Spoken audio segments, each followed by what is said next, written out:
Well, we talked about it. We talked about how AI was going to cause all types of problems. We've been talking about that all last year, and we actually talked about that this week. Well, guess what? It is already starting. Baltimore County Public Schools is investigating a leaked audio recording of a high school principal going on a racist rant, which he claims is fake and made by artificial intelligence. Now, the recording was posted on Instagram, allegedly capturing this principal by the name of Eric Eiswart, making racially charged comments. Take a listen. I'm the principal here, me and only me.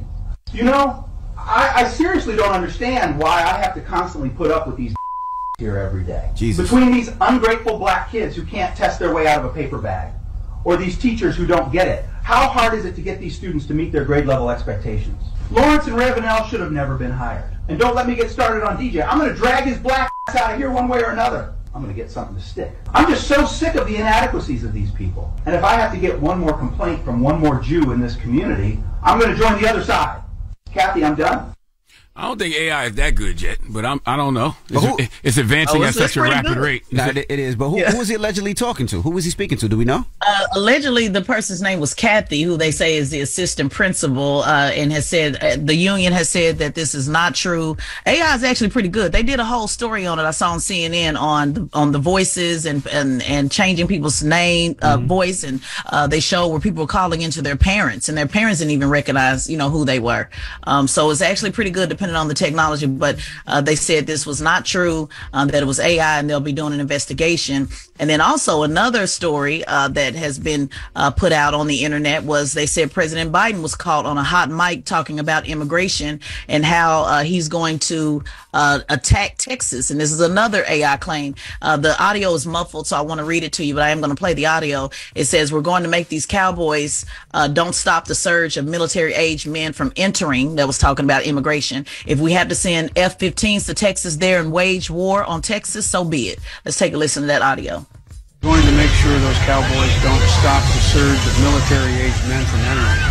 If we have to send F-15s to Texas here and wage war against Texas, so be it. Well, welcome to 2024. I told y'all last year that, the lines between reality and what's fake were already blurred, but stuff like artificial intelligence was going to obliterate those lines altogether. I did a whole donkey of the day on this last year. We knew that this was coming. So get ready to spend all this year trying to figure out what's true and what's not true. And that's why even when Piers Morgan was here yesterday, we was having a conversation about, world leaders being on social media. I don't think no world leader should be on social media because the room for error is too small. Like, what if, that clip right there was generated from social media and people said it came from his actual account?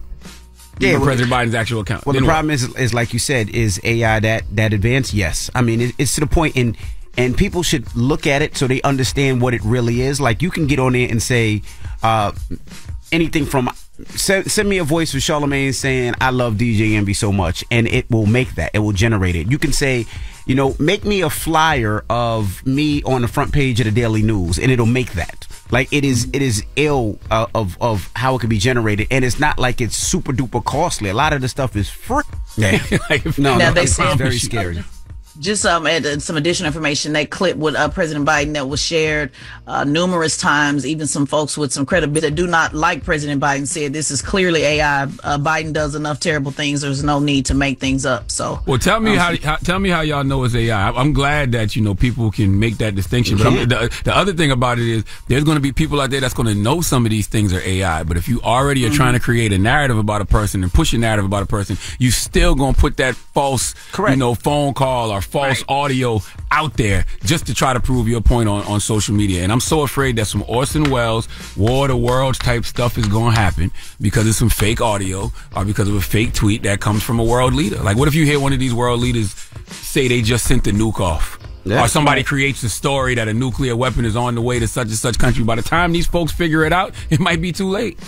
Yeah, and we don't know what it is. Folks, all of a sudden, they're going to start becoming AI experts. Like we talked about the other day. Some people said it's the way the words are pronounced in certain words, or the first one we played, the rapid pace, and so people don't know. They don't know what it is. But I do want to know, do y'all think the first racist rant, you think that was true or not? AI, what's your vote? I have no idea. And honestly, that's another thing that's going gonna cause a lot of problems. Just people speculating. I really don't know. I don't know if it's true or not. Yeah, I have no idea. I don't know if it's true or not, but like when you hear things like him doing that 30, 45-second rant and he's talking to somebody and you don't hear or yeah or something, you don't hear nobody else's voice. You just never know. Like you just never know. No, that's not true though. Because there's plenty of rants with somebody just going off. You don't hear nobody else's voice. But if you're talking to somebody, they're not gonna say or respond. Not if I'm ranting.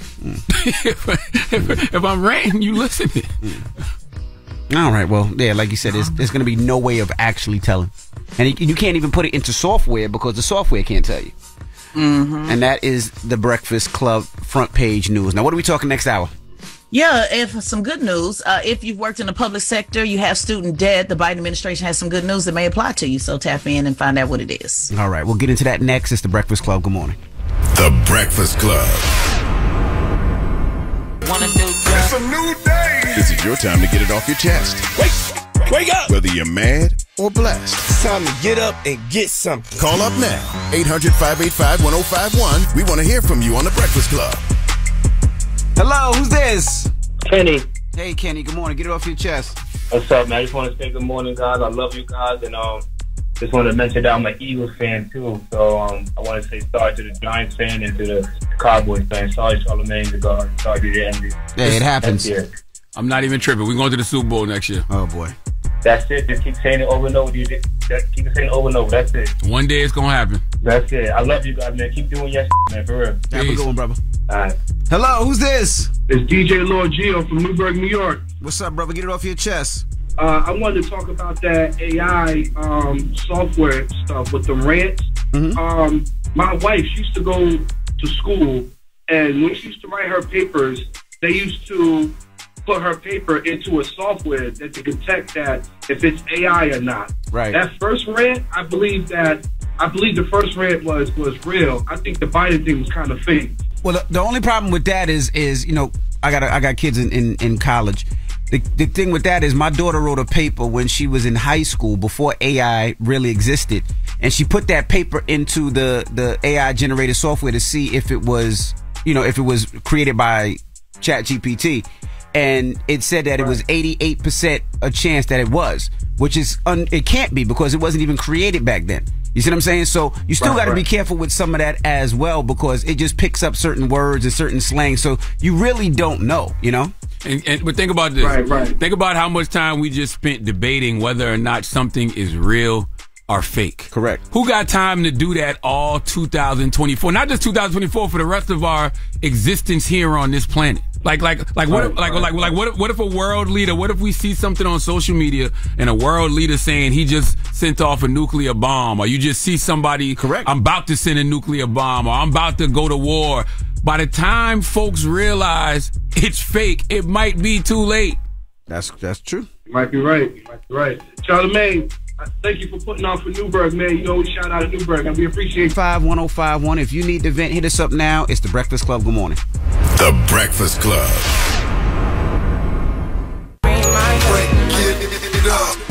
This is your time to get it off your chest. Keep calling. 800-585-1051. We want to hear from you on The Breakfast Club. Hello, who's this? Hey, what's going on, Breakfast Club? This is your boy Dingo. Hey, Dingo, what's up? Get it off your chest, brother. Hey, man, it's been a minute, y'all. Happy New Year to y'all. Hope y'all have been good and been safe. Happy New Year to you. I thought we were Dingo. Maybe not. Hey, I appreciate y'all. All right, brother, what's up? Yeah, man. Hey, absolutely, man. So this year, I've been going on a self-care tour. So really just been focusing on me, doing things that make me happy, because I haven't been doing that. Okay. So I just wanted to say that that's okay for y'all to do what's good for you. This year should be all about self-care, and I just wanted to promote that. And also, I just got a new Jeep, and I didn't know nothing about Jeep culture. I got like a Wrangler. It's real nice. And somebody left a rubber duck on my hood when I was outside the store. I didn't know nothing. I was freaked out. I thought it was a calling card. You know how people be trafficking people and be putting signals and stuff on there? Yep. I thought it was something like that. Nah, somebody was flirting. Bert and Ernie, Rubber Ducky. It was a guy who wanted to get in the tub with you. That's funny. Nah, man, I didn't know what it was, but I did look it up. And apparently that's a big thing with Jeeps, like the Jeep culture. Yep. If they like your Jeep, they'll put a rubber ducky on the hood, and then you just basically put it in your dashboard to kind of like display it and collect them. So I thought that was pretty crazy. Ain't no way in hell I'm doing that, because if I do that, there might be a tracking device on that rubber ducky. Ain't no telling. That's what I was thinking, man. But hey, it's all good, man. I think it's fun. But hey, that's all I wanted to get off my chest today, y'all. I appreciate y'all letting me through. Wishing y'all much success in the new year. And I know y'all phones been ringing with them new co-hosts, man. Everybody been going crazy. So best of luck to y'all on that one. Ain't nobody calling us, man. Ain't nobody calling y'all. You can out there. She up there putting posts like, hey, find me. You know what I'm saying? Oh, I haven't seen it. Yeah, but but back to your Jeep culture. I mean, it's so many people with Jeeps, and man, they do ride on. There's women with Jeeps. There's brothers with Jeeps. It's a huge population, and they always support the car show. So salute to all the Jeep culture people out there. Appreciate you guys. I appreciate it, man. Thank you guys, and y'all be safe out here, man. Y'all have a good one. Yes, sir. Yep, later. Hello, who's this? Oh, hello, real quick. Hello? Hey, what's up? Get off your chest. Yo, what's going on? Yo, hold on. Say you're on the Breakfast Club here. Hello? Take us on Bluetooth. You got us on Bluetooth. Take it off. Oh, yo, hello? Can you hear me? Yes, sir. Yeah, we get you. All right, cool. Yeah, yo, so, I believe that is, excuse me. I believe that's, AI. Which one? That principal that got caught saying that, he was saying just all that racist stuff. Oh, you think that's AI? What? You think that's AI? Yeah, I think it's AI. If you listen closely, listen closely. There is like a monotone to it, and he just over blatantly. I know people is racist like that, but he was like over blatant. It's like an over blatant kind of racism. I'm telling you know what I'm saying? Yeah. And then he started talking about the Jew, the way he was talking about the Jew. It just sounds fake.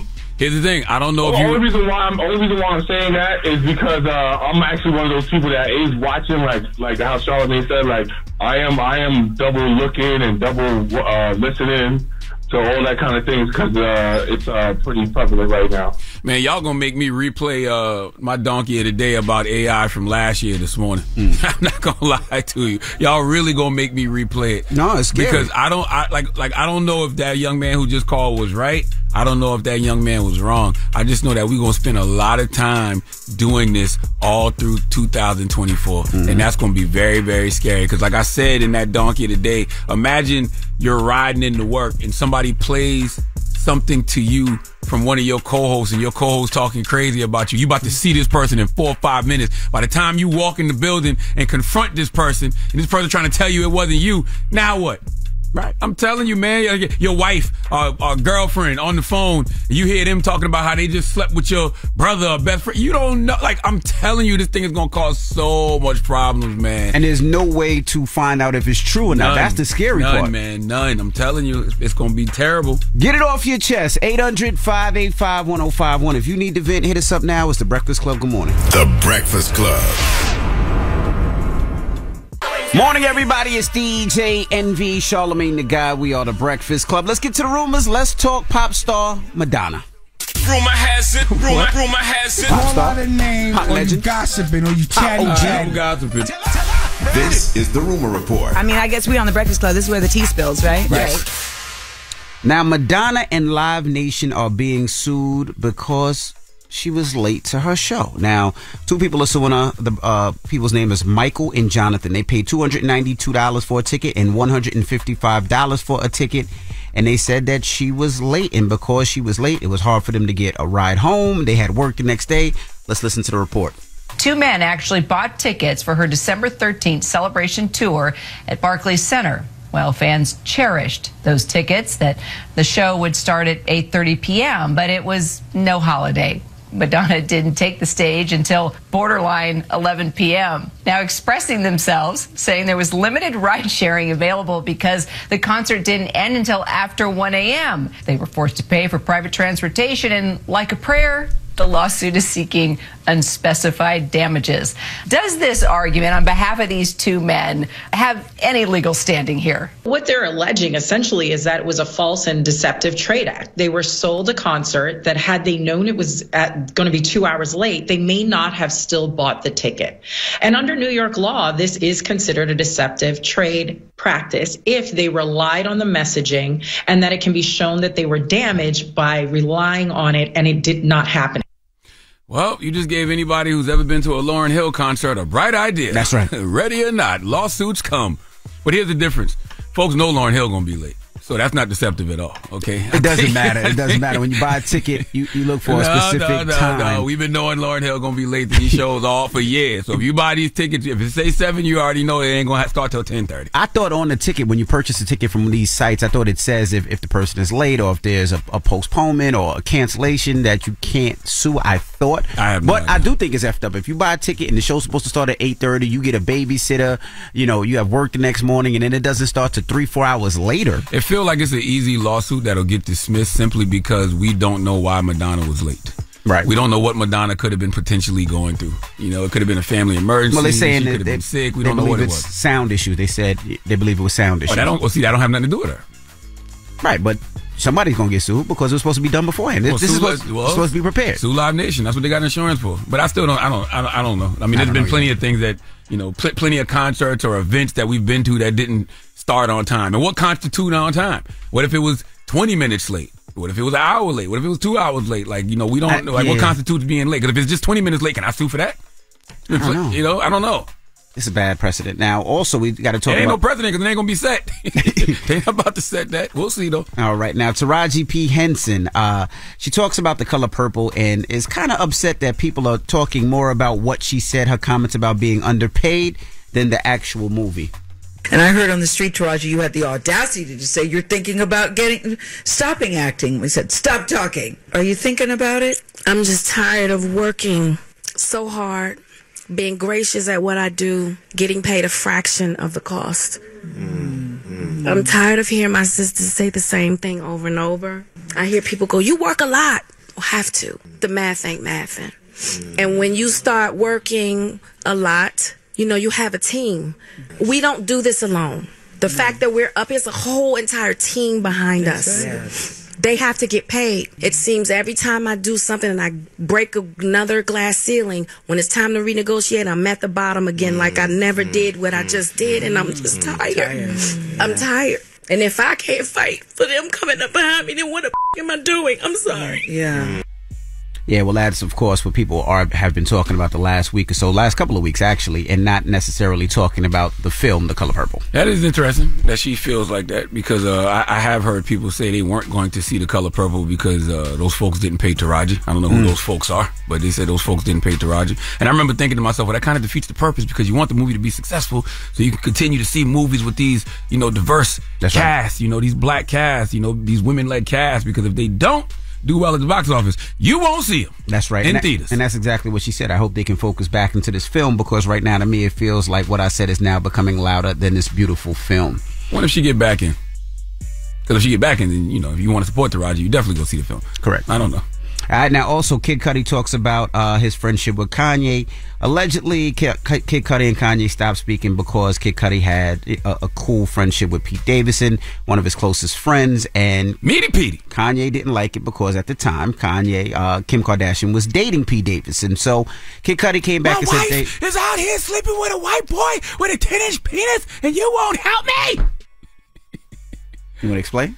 Oh, no. I've told that story before. That's what Kanye said to me once. Now, Kid Cudi says that Kanye called him and apologized. People don't even know that Kanye paid for the First Day and Night video when I didn't have a deal. Just was like, he needs a video, so I'm going to pay for it. Didn't know me, was sure just doing a favor. It's like I had this moment to kind of think about the past and the journey that I've had with this person. There is a good man there because I've seen it. You don't give up on people, we grow. I pray for him. The reason why we became cool again is because he apologized to me, and it was sincere. I was just like, wow, Kanye does not apologize to anybody. He doesn't say sorry to anyone. That's my brother, man. I know he loves me, and there's just nothing like Kanye and Cudi. Well, I'm glad they were able to work it out. Yeah, I mean, what Cudi said is true. Like, if I love you, I'm going to always love you, but I'm not going to let my love for you allow you to bring me down. Correct. And also too, man, just because somebody does good things for you doesn't mean they are good for you. I don't like when people do that. Just because a person has done, some good things for you doesn't give them the right to constantly do you dirty. That's right. And talk to you any old kind of way. That's facts. And sometimes you have to put distance between you and a person until they get it together. And, I'm glad that, Kanye apologized to Cudi, but always remember, people, the best apology is always change behavior. That's right. Period. And you know, you always ask that question: is there an expiration date to when somebody does something for you? Because if somebody does something for you, a lot of times people will hold that over your head for long periods of time, and you can tell it wasn't from the heart. Yeah, imagine you see that a lot of times in domestic violence situations, right? You see a woman getting beat on, but the person that they're with provides for them, right? Like provides for them, money, lavish lifestyle, whatever it is. Just because they provide that lavish lifestyle for you, don't mean that that's the right to put hands on you. Yeah, of course. What I mean? So, of course, like I always say, the best apology is changed behavior. And we talked yesterday about Kanye West having a 40-minute apology supposedly coming out, allegedly. Well, I hope that, he just doesn't apologize to the Jewish community. I hope he apologizes to the family of George Floyd. I hope he apologizes for trolling black people with the White Lives Matter t-shirts. I hope he apologizes for insulting our ancestors like Harriet Tubman. But what's going to be interesting to see about Kanye, if you apologize for all these things, will you be able to articulate what made you apologize? Like, what changed your mind? I don't know what he's going to be apologizing for yet, but whatever it is, if it is for some of the rhetoric he said, what made him change his mind? Because personally, I believe he's just doing this because he's got an album coming out and he's trying to sell those designer pantyhose and those designer stockings. Correct. But once again, the best apology is changed behavior. So we'll see. Yeah, you're right. Because you want to see why you changed. Like, if you feel differently or what you said, why do you feel differently? What changed your mind? What conversations did you have? Or is it just because I want to sell those stockings?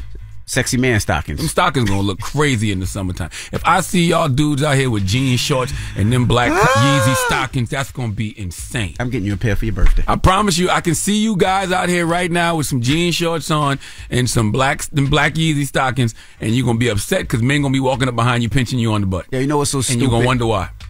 The bigger your feet, the stupid it's gonna look. Can you imagine you wear size 12 or size 13? What if they come up right to your thigh? Right. Oh my God. Size 13 that's gonna look crazy. Y'all gonna look stank. Y'all gonna be out here looking stank in them Yeezy stockings. You hear me? All right. Well, that is your rumor report. When we come back, we got front page news. And they're gonna smell when you take them off. Yo, shut up, man. It's the Breakfast Club. Good morning. The Breakfast Club. Your mornings will never be the same. Morning, everybody. It's DJ NV, Charlamagne the Guy. We are the Breakfast Club. Let's get in some front page news. What up, Tiz? What's going on? Happy Friday, DJ NV, Charlamagne the Guy. Peace, Ted. Now, this weekend we got the playoff in sports. Of course, NFL. The Texans take on the Ravens. The Packers take on the 49ers. The Chiefs take on the Bills. And the Lions take on the Buccaneers. Now, let's start with the White House. They're canceling $5 billion in student debt. Yeah, this story broke this morning at about 5 a.m. So good news for some folks out there getting their debt canceled. In a new wave of student loan forgiveness, the Biden administration is canceling $5 billion in debt for about 74,000 people, many of whom have worked in the public sector jobs for more than a decade. And President Biden said that 44,000 of Friday's approved loans were having their education debt wiped clean after 10 years of public service jobs. So those include teachers, nurses, and firefighters. So it is limited, to public sector jobs. But he said in the statement that nearly 30,000 have worked towards their repayment for the last 20 years, but never got any relief that they earned through the income-driven repayment plans. Now, this is the latest round of loan forgiveness after the Supreme Court struck down the White House's student loan debt plan last year. And since the ruling, the White House has launched a series of smaller relief programs. And in the statement released today by Biden, he said, in the wake of the Supreme Court decision, we are continuing to pursue an alternative path to deliver student debt relief to as many borrowers as possible. So this new cancellation brings the total of people who have had debt canceled under the Biden administration 3.7 million. Yeah, this is one of the things I cite as one of Biden's accomplishments. You know what I'm saying? Like the fact that he has canceled a lot of student debt loan, but they need to also know how to message that to people and let people know that this is something that they've done. And they also got to remember that there are a lot of people who didn't go to college, who didn't have student loan debt. So when you say this as an accomplishment, it definitely is. But if I didn't go to school and I don't have any student, loan debt, I don't care. Right. Yeah. And it's also important, this is where people just get stuff confused. It's important that to say this is an accomplishment and also still push for more. It's okay. People think it has to be one thing or another. Oh, you're not talking about the accomplishment. No, we're talking about the accomplishment. But the whole thing, the reason why this happened is from what? People advocating, people pushing, what I call push the line, politics until something happens. So it is okay for us to say, hey, there's still other folks that need their debt canceled. We still want more. And to your point, what about the people that didn't go to college. So all of those things people need to understand more than one thing can be done at one time. And again, acknowledging them, I just want to give some additional information. They did take out, clear some debt for folks who made less than $12,000. So that was good. They're also in December, they approved $4.8 billion in student loan debt cancellation for about 80,000 borrowers. So absolutely, this is an accomplishment, but there are still folks like me that owe well into the almost 6 figures of student loan debt that still have the debt. Now, I'm not complaining. I'm making the payments, no problem. But at the end of the day, there's still a lot of folks who are left out of this. And you're right, Charlamagne, the messaging needs to be clear, but also folks need to stop saying that nobody's wanting to, we shouldn't ask for more just because we got a little. That's the whole point of politics, to continue to keep asking. Now, it has to be, I think they have to create some type of method of doing it, right? Because like you said, you owe 6 figures in school loans and it didn't affect you any which way. So for this, it's great for people, but you're like, damn, what happened to me? And I'm sure there's a lot of people out there that owe a lot of money that's barely surviving because they got to pay Fannie Mae every month. So they got to figure out a method to how they're doing it. You know what I mean? Where everybody can be happy. But like Charlamagne said, he didn't go to college, so he didn't have student loans. You know what I mean? So it's a way of thinking about it. I know how it affected me when I first graduated and I had to pay my loans. And then when I got married, the loans come together. You got to pay yours and your wife's or whatever it may be. So yeah, my wife definitely has student loan debt. By the grace of God, I've been in a position to, we put ourselves in positions to be able to, take care of that. But yeah, I mean, this is a major accomplishment for people who, as much as the people who are impacted by this are. So I understand. Correct. And you said something, Ted, that's very true. We insult the intelligence of black people all the time when we believe that we can't critique this administration, when we believe that we can't critique Democrats and also vote our best interests. Like why they think we can't walk and chew gum at the same time? I see everybody else do it. But when it comes to us, we get real plantation politics when it comes to Democrats. Don't you say nothing about Massa now. Massa, he good to us. Don't you critique Massa Biden now. Massa Biden makes sure we get invites to the Christmas party. Right. Don't you? He let us take pictures by the tree with him and Master Jill. Don't you talk about Massa Biden now. But don't say that because we're going to AI generate that and say that was a hot mic. No, you ain't got AI nothing. That's Charlamagne all day long. But the problem with that is that's why people never really discuss politics, because they can't have a conversation without somebody saying what you just said, or they can't have a real conversation and ask the questions because it seems like you're going against somebody. But no, you should be able to ask those questions, right? These politicians supposed to be working for us, and if we can't ask those questions, what's the point of even having these discussions? Hey, I give credit when credit is due, whether you a Democrat or Republican. If you do something that I see directly impacting people, if you do something that I like, I'm gonna give you credit. If you're a Democrat or Republican and you are doing something that I think is detrimental, if you're doing something that I don't like, I'm gonna give you credit for that too. It's really that simple. What one thing that bothers me about this conversation is the class war that's happening. And I don't want to say, you know what I'm saying? It's like the people among, the comments, or people saying, well, I got my degree. It worked for me. Sorry, it didn't work for you. Man, you say it, Taz. Those elitists, boozy academics. Yeah, let's say it. The elitists, I will say it. Say, well, you should have took your ass to college, and it helps me, and blah, blah, blah, blah. And then you have other folks on the other side who are saying, well, college is a scam. You should have never went. Look at the debt. And then it becomes this thing where it's trying to say who is better than who and who's not better than who and who. And the bottom line is, I'm saying with multiple degrees, going with my third degree, I have debt. And if I want an income deferment forever, which allows me to have a lower payment or not have a payment at all, I would not have been able to afford this. So I would appreciate if I got student debt. But at the same time, I'm not forgetting about those who still need other programs and other things to bring them along. I don't like the class wars, Charlamagne. I really don't. And it's unfortunate because it really is separating the elite versus folks who decided not to go to college, and that's sad. I love when they say I'm not qualified to speak on politics. I pay millions of dollars, in taxes every year, so I'm overqualified. And as the good sister Nina Turner says, you don't have to do politics, but politics gonna do you. You know what I'm saying? So I'm all for it. And guess what? A lot of times, man, they are misinformed on how people feel. All of these academics and political pundits and political experts, they haven't talked to a everyday working class person in forever. And if you talk to everyday working class people, then you'll know what everyday working class people are actually concerned about. They're so disconnected from the people because they're too connected to the party.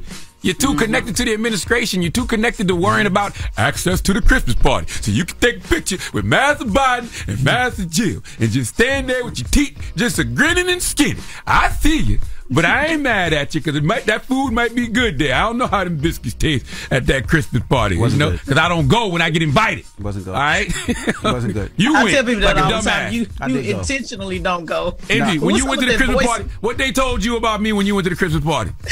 This is Charlamagne is not going. He said he don't want to be in there. What did they say? Well, they say my type of crowd. They say Charlamagne's type of crowd. See, the thing with the Christmas party, right? And Charlamagne is right. There's a long line of people waiting to take pictures. I mean, the line is long, right? The architect of the 86 mandatory minimums, the 88 crack laws, and the 94 crime bill. Y'all just up there skinning and grinning to take a picture with your mask. And the sad thing about the Christmas party is, I mean, me and my wife got invited. We went. This was actually my first time in the White House.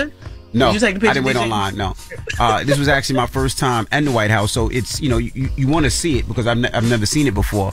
But then you realize when you get there, it's not your typical White House dinner, right? I thought this was the White House dinner where you see Hove, you see Steve Harvey, you see Elon Musk. That's what I thought I was invited to. I wasn't.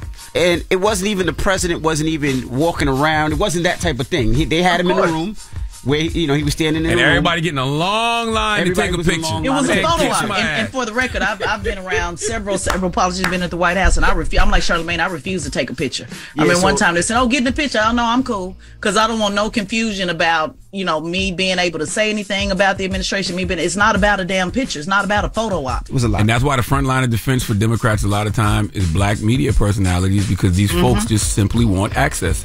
They do not want to lose their access. And access to what, though? Like, what are they getting access to? That Christmas party and that picture with Master Biden. Oh, Ted, you and that voice. I told you, Ted, it's that picture with Master Biden. Okay?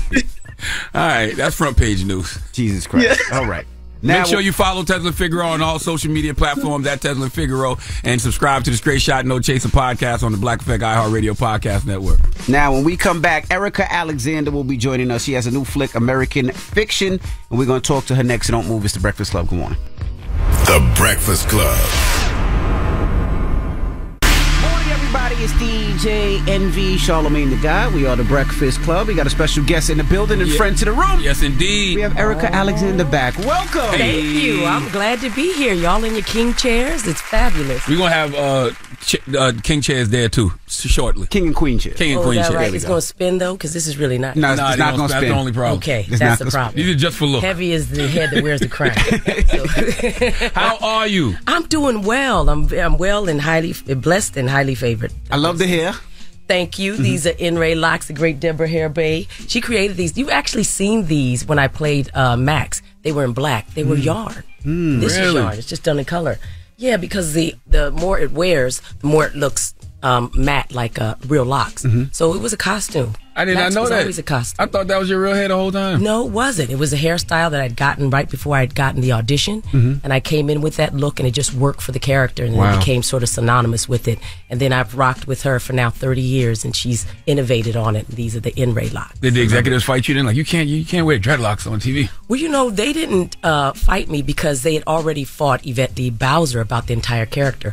They had asked her to get rid of it. They didn't want Max, and she said, "No, if you get rid of Max, you get rid of me because I identify most with her because I wanted to be a lawyer. She went to Stanford, so she said, "Okay, I'll put her across the street." Wow! Why didn't they want the character? They felt like the cast was too big already, or too strong? Oh, wow! Too black, too strong. Wow! Too strong. They said the character's too strong. Wow! Get rid of it. And she said, "No. Why am I doing the show then?" And so that was the compromise. So that's why you always saw her coming across the street. She was supposed to live in the apartment with the girls, but the bullshit in Hollywood been going on for a long time. Long time. Like Somebody need to write a book. Oh, they have. No. I thought about you the other day when Taraji was speaking about against work conditions and getting paid your worth. Yeah. And when you were here, I'm not sure it was the first time, a second time, a third time, you were comparing other shows and saying that these other shows are getting so much more money, but the ratings were pretty similar. So when you seen that, what was your thought? Well, I hate to think about it because my heart, systemic paradigm, a template that's placed upon us, and it acts upon you whether you know it or not. People try to equate it with the contracts that athletes get, and that's the wrong thing to compare it to. People don't understand how it works. So they make all these assumptions. You negotiated that. You shouldn't have taken that. There's a floor and a ceiling already. And it doesn't exist based on merit or, say, performance. Mm-hmm. It's based on anything they could come with that day. But it's based on mostly your skin color, your gender, and things like that. And it doesn't matter often what you've done and how much you've made, how much you've contributed to the culture, the overall American culture. None of that. It's random. And so it hurts to go and you do all that work. And then each time you go to the table, it's like starting at the base again. I've gone through that my whole life. Mm-hmm. And people say, well, it's because you haven't been successful in film in this way and that way. I said, is it really? Because I see people who have none of my success, none of my experience and or talent, and they get more coming in the door. So what is that? They didn't even need to prove themselves. Often they're getting offered these roles and we're still auditioning for it. And they have tons of tape on us. So it's true.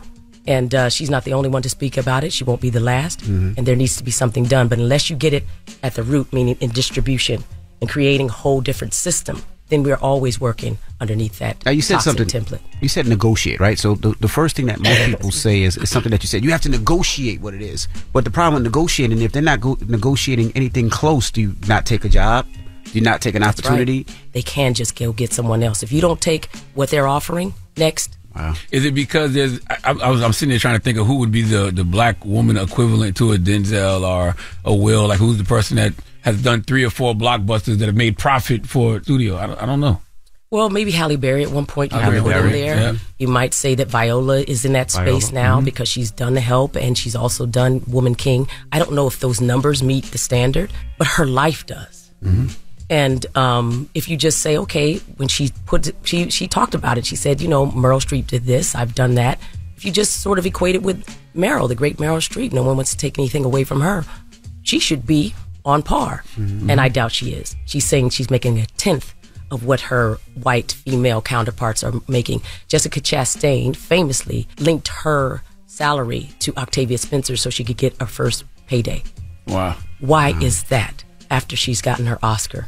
That's great. Thank you. That's being not only an ally, but an abolitionist. You're linking your star power to someone else to make sure that they get something, but that's unacceptable. Mm-hmm. Wow. I read American Fiction has made almost $6 million at the box office with a budget of like almost 2, if I'm not mistaken. The budget was more. I think it was over 5. It was over 5? Yes. Okay, but then it's very critically acclaimed. But then I see like Book of Clarence had a budget of like $40 million, but they've only made $3 million at the box office. Color Purple had a budget of $140. They made close to $60. So what do you feel the route to go is when you're making black cinema? Well, first of all, we shouldn't call it black cinema. Mm-hmm. We should call it cinema. Mm-hmm. They've done that to television. When they started saying that we were on a black show, suddenly those marketing dollars went down here. Mm. When you're on the Jeffersons, when you're on even Sanford and Son or What's Happening, those were shows on NBC and ABC. They were sandwiched right between MASH and other shows. Mm-hmm. And I think that was a paradigm shift that actually harmed us. We're always using the oppressor's language to define us. And black music, what's that? All this music is ours. But it starts to categorize us and put, it's redlining. Mm. If you can't get past that, and they're already saying it's a black show, they don't say it's a Chinese show. I don't see nobody saying it's black basketball or black football. Mm-hmm. Show me white football, then.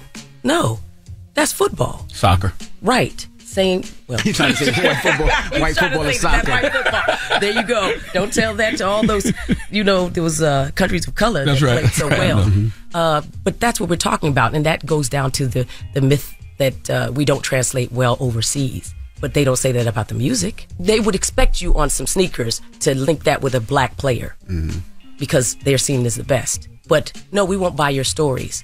So then they did in 12 Years Slave. They in other countries, they put Brad Pitt right center and big and minimized the lead character. Mm-hmm. And Brad Pitt was furious when he saw it. And he said, absolutely not. You're not going to do that. But they've been doing that for decades. And so that's a problem. We shouldn't call it black cinema. We should call it cinema. And we should also know that those marketing dollars and the promotion is not the same. And when we were on Living Single, unfortunately, we were mostly sent to cities of color, D.C., Atlanta. And we said, look, can we go to Peoria? We have fans all over, but they didn't want to spend the money. So then therefore they're limiting their own bottom line. Why are they doing that? Because was the Cosby Show a black show or was it a television show? Just after that, they started to create the type of language and very distinctive around television shows. They had already done it with music, but around television shows. And we've paid the price. And unless we get in there and look at the system and diagnose the real problem, because it is systemic and it starts at representation and all those things that know those numbers and yet continue to offer their clients as less than valuable, then we'll never get past them. All right, we got more with Erica Alexander when we come back. Don't move. It's The Breakfast Club. Good morning. Good morning, everybody. It's DJ NV Charlamagne the Guy. We are The Breakfast Club. We're still kicking it with Erica Alexander. She has a new movie out right now, American Fiction. I was going to ask, we talk about it all the time, but now it seems like it's a lot different. We always say that we have to support our own movies. But from hearing from you, it seems like you're saying that we don't have the same marketing dollars. So a lot of times, a lot of our people don't even know our movies are out.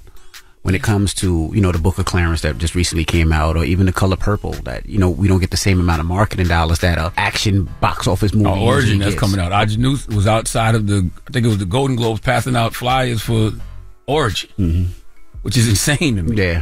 So it doesn't necessarily mean that we're not supporting. It's a lot of times we're not aware of some of the stuff that's actually happened. That's what it seems like that you're saying, that it's not the fact that we don't want to support or we can't support. It's the fact that, we're saying that we don't hear about it. We don't have the same promotion. We don't know. It's not on our mind every 10 minutes like some of these other movies are, Often that could be the case, but it's also not the level of sophistication that we deserve. They're not putting the marketing dollars into how they present it to us of a level of importance, allowing us to sort of have the same types of ability to take it in a way that says not only is it important, we know it's important because look at how well that it's presented. We depend a lot on word of mouth. And black people have the least amount of time to watch movies and these types of things. We're doing so many things all at once that sometimes all you want to do is go home and watch the game. You don't want to step out the door. And yet we do support the film and television and the books that people are doing. We're great readers. We buy books and all these other things. We're willing to go to a lot of things. It says that we're 13% of this population, and many of us are incarcerated. Many of us are under huge burdens that take our numbers down. What they're not doing is promoting to white audiences. American Fiction explores so much of what we're talking about right now. I watched it last night. Very interesting film. What is it about? That's the obvious question for the people who haven't seen it. So Cord Jefferson is the writer-director. He's a very accomplished writer. He's a reader, so he started reading book, and he read Percival Everett's Erasure. This is based on Percival Everett's amazing book, Erasure, and he said, I can see this as a film. And so he put his mind to that, and then he thought the whole time he's writing it, he heard Jeffrey Wright's voice. Jeffrey Wright at the time was grieving his mother, the loss of his mother, and that's what also Cord Jefferson had gone through. They're both men who were raised by women and loved their mothers. And so Jeffrey Wright didn't get back right away, but he eventually got back and said, you know what, let's try this out. It's a magnificent script. It's funny on the page, which is hard to do, to laugh out loud. He did it well. And so he got his first choice there, and he had a list, and all his first choice you see in the movie. I am one of them. Coraline plays the love interest of Jeffrey Wright's character, Monk. Monk is an author who wants to be seen as an author and not a black author. He's in the black section, but he's like, why am I not up there with everyone else? Why do I have to be in this section? I don't think he would complain if he was there and in the African American section, but just being the African American section is he feels dehumanized. He feels like he's not, on par with his contemporaries. And that's what the story is about. It's about a man who's discontented. And I think in midlife, we can see and be sometime really restless with how our life has panned out thus far. And some people can shift or pivot and be all right with it. Other people are like, no. And they raise hell and they want to do something that totally turns it on its head, and he does. And that's what the story is about. I play Coraline, his love interest. Now I got to say real quick that the movie at first was called. Oh, like the book and the movie? Yes. Okay. The movie was called. So there we were filming it. But so when it came to me and they said, this director wants to speak to you. He thinks you'd be great for this role. You always want to be invited. It's wonderful to be invited to something. And I looked, and it's Jeffrey Wright is the lead character, and you play his love interest. And I saw the word.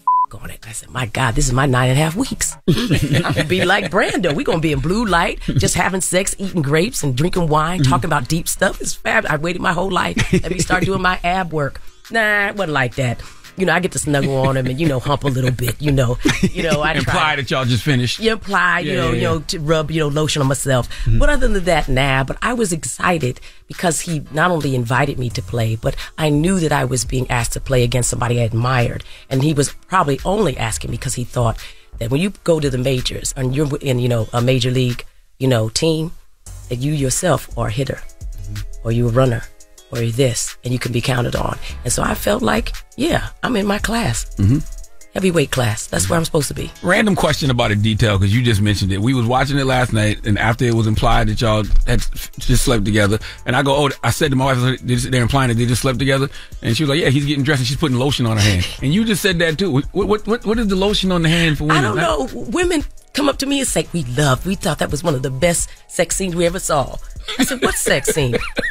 Afterwards, when you put the lotion on your hands, they like the efficiency of that. What is the deep? My lotion on the hands after sex? I never thought about it. She's washed up, and she's putting lotions on her hand to show that, not only have they done something, but she's clean. She just got out the shower. She's clean. She got out the shower. She's done her thing, and she's back in, listen, it takes... Look, I don't know why. I was ready to hump the man. Do you hear me? I hear you. But it's a detail. It's a detail women know clearly. Yeah. Yeah. Especially, I think again, it's a mature relationship. We don't need to see him going in his back and doing all this. This ain't Jason Lyric. Yeah. It's something else. You know what I'm saying? We grown. That implies enough, and then we get on with the discussion about not love so much, but liking and being sort of saying, is there a symbiotic relationship here? Do we feel the chemistry? Is that okay? That's mature. I think people need to see that more often. Why did the title turn to American Fiction then? Well, apparently he was really strong on that. Court was like, no, that's what it is. I just got to stand by it. And then they started cutting it and they said, look here, whenever we put it in, this is when all those people start to get involved in marketing. If we put that word in, porn comes up all the time. How we gonna promote it? He really wanted to be synonymous with porn. And he said, you know what? Let me think about it. So he says he went and, smoked a little ganja, thought about it, and came up with a few. And American Fiction was the one he chose. So what does the title American Fiction mean to the movie, you think? So American fiction being not true, or, there's fact, fiction, and there's non-fact, non-fiction, which is true. What is the American fiction that's all around us? The definition of our lives are around America's definition of us. Black people have had to carry that weight our entire time since we arrived in America, throughout the enslavement, after emancipation and the Reconstruction, through civil rights, and now. There is a fiction around us, but that fiction is locked with American exceptionalism. So it's not just the idea that black people are working inside of an identity crisis. It was put upon them by people who created them, and we've adopted the language of our oppressors. That's when it's successful. That's when it works. I don't know any other people that have done that as successfully. Do you know a lot of Latinos who go around calling themselves wetbacks for fun? I feel for us because I see the strength in sort of trying to take that word and reframe it.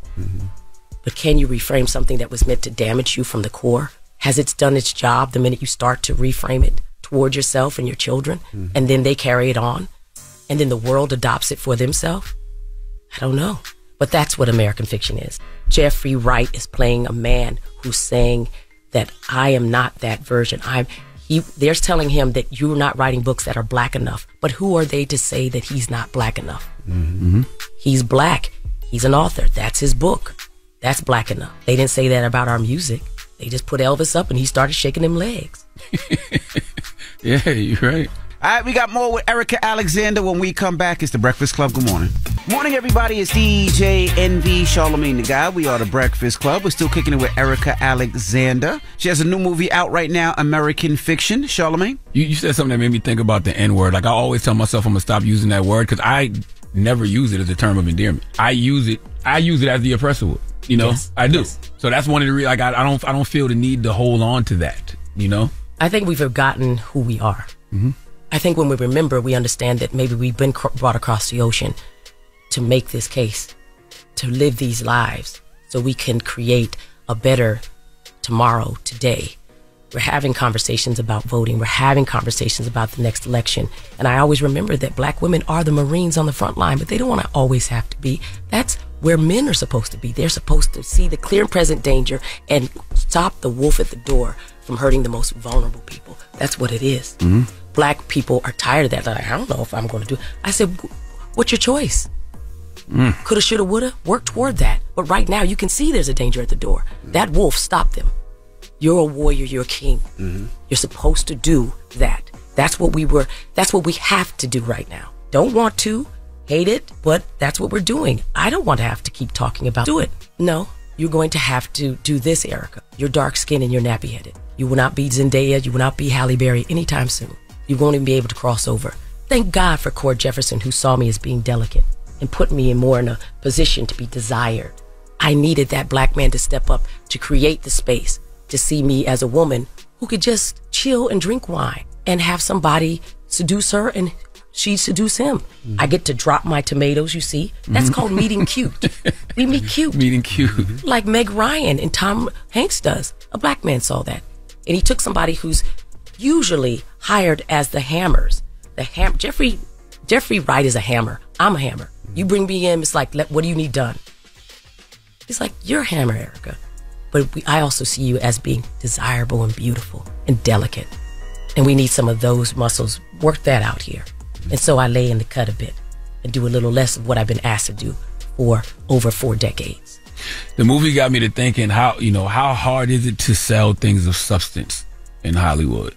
Because then, it got me to thinking about you as a creative, because everything that you do is of substance and it has intention behind it. So how hard is it to sell things of substance in Hollywood?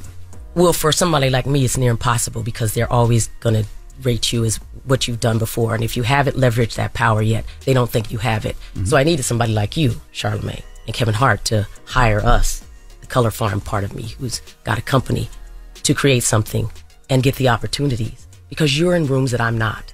So we need men, mostly, who have those opportunities, having those conversations with cigars and cognac, to bring up the women and say, you know what, I'm going to make sure that I bring them to the table. They're always with me. Because which is so, you don't have those opportunities. Which is so up, because we're nowhere near as brilliant as you. No. You know what I mean? Like, not even close. You certainly are. The thing is that you know that there's a wide sort of palette that we're missing if we don't bring our women in. And again, that's why I say black men are supposed to protect the most vulnerable. They're also to lift and elevate them. And if done well, we can change the world. Do awards matter to you? Because, yes. I know American Fiction, yes, no question. Yes. Yes, because American Fiction was even nominated for Best Motion Picture Musical Comedy at the Golden Globes. And I saw you on Tamron Hall, and they're talking about Oscar buzz around your role in American Fiction. So they do matter. Charlamagne, I wish they didn't. But this world puts a premium on people who win awards. And I think if we can't make content that is uniquely on a black subject, a subject that has a black person in it and has agency, and can't prove that we can make the dollars, that's another award, box office and awards, then they'll keep putting us in the cultural ghetto. And we can't afford to be there anymore. So I think that it's all right for us to shoot for it, but we need to acknowledge how many people never got those awards, and we're still inside of that. So if you look at the great Felicia Rashad, who never got an Emmy for her work. Crazy. Wow. Patricia Heaton got 8 for Everybody Loves Raymond. No shade to her. Where's Felicia's? Where's Cecily Tyson before they gave her an honorary Oscar? Angela Bassett. Exactly. Why? What is that? So no, those awards matter, and people want them because they think it's going to also help their trajectory of their work. Lou Gossett said it didn't help at all. It said it ruined his career. I think so. I don't want to speak for him. He's still here to speak for himself, but I think it was because suddenly people didn't want to pay him what he was worth. They didn't want to, next, remember I told you that, next, you asking for too much. Really? Are we? From the great Lou Gossett? So it's, I think, a catch-22. We need to have it. We shouldn't expect it, and don't be brokenhearted if that happens. The award is the love that you get from the audience. Every day I go out, whether it's at the bank or otherwise, I get love from everybody. Oh, the children's books? What you got there? Oh yeah, thank you. So listen, we're talking about books and everything, and so my mother wrote a book, Io. So I brought one for each of you for your families. Thank you. Your family's library. Io in the Rainbow Forest. In the Rainbow Forest. That's great, Sammy Alexander. Excuse me. Thank you. Sammy Alexander, the twice orphan woman I speak about a lot. She's a teacher and an educator, and that was important to her. And I'm helping her while she's 82 years old to get her ideas out there. So that's IO. Show them the back, Charlamagne, so they can see. That's amazing. That Jacob, what is the illustrator's name right now? Jacob Duncan. Yeah, Jacob Duncan did from North Carolina. Nice young illustrator did that. And then also Grandma's Hand. This is a friend. This is the Bill Withers family. And so he's passed away, but Grandma's Hand, read Grandma's Hands. He's done a book, and after he's passed away about it, and so I make sure it gets into as many hands as possible, and we build our libraries that way. You guys are both great builders of families and communities, so I wanted to make sure you had that. Thank Plus, you. I got to plug my mama's book. There you go. I got maybe two more questions, but really one more. Nikki Haley said America isn't a racist country, right? Do you think the decision makers in Hollywood believe that? I don't know who she was talking to. You know what? They act like there isn't racism, but that's what keeps it going. Is that people want to act like, and these are people often that have been the most persecuted people on earth. We can't act like it's not there. We can't afford to. And her standing that up and not facing it is making her look weak. And nobody wants a woman who's weak. They already have that, in the negative. But the fact that she's taken that stance, especially coming from South Carolina, your home state, is disgusting. She should know better. Also, she's an East Indian woman, an American. Yes, she knows what's behind it. If she doesn't get to be president, it'll be because she's not a woman, and also that she's a brown woman. So she can ignore that if she wants to. But the party she's going to need to help her cannot afford to ignore that. All right. Well, we appreciate you for joining us as always. Erica Alexander, so much. Make sure you go out there and see American Fiction. That's right. Make sure you go listen to Finding Tamika on Audible. Check out the Big Payback on the Black Effect iHeartRadio podcast network. And Erica, I'm about to say keep being brilliant, but you ain't got no choice. That's right. God made you what you are. Thank you. God willing, the creek don't rise, and with help, collaboration, all is possible. So thank you, Charlamagne. Absolutely. Thank you, DJ Envy. Thank you. For all that you're doing for the culture and all that you mean to us, and for giving me this platform this morning. No, thank you for joining us. We appreciate you. Erica Alexander, ladies and gentlemen, it's the Breakfast Club. Good morning. Let's get to the rumors. Oh my God. Some call it gossip. Call out a name or you gossip. Some call it bullshit. We call it C&E with the T. C&E with the T. Ooh, child, the ghetto. I don't want to do this anymore. It's only entertainment. Taylor, fantastic rumor report intro. But I refuse. I refuse to accept that intro because there will not be no C&E with the T.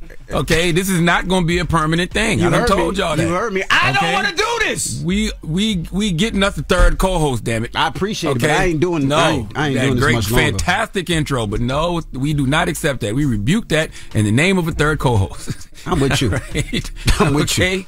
All right. Well, let's jump right into it. Run DMC documentary trailer has been released. Now, let me tell you why this means so much to me. So, Run was the first celebrity that I ever met. I was a kid. My mother was shopping. I thought it was DJ Clue. No, Run is the biggest celebrity. Clue wasn't the big celebrity at the time. Run was the big celebrity at the time. But Clue changed your life. And actually, I met Run before I met Clue. But Run, me and my mother was at a store Clue called... taught you how to DJ. He said Clue came up behind you.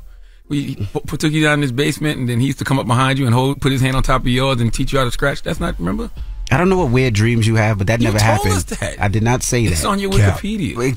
No, it didn't. But anyway, as I was saying, let me add it. Run was the first celebrity I ever met. I think I was like 4 or 5 or 6 years old, and my mother was in TSS. TSS is a store like Target or Walmart now, and I was running through the store and I ran into Run, and he signed a manila envelope for me, and I always kept that, and it always meant a lot because I got a chance to see my rap superheroes back in the day. Like a lot of you guys see him on Instagram. I would run into a Run or Jam Master Jay or LL Cool J.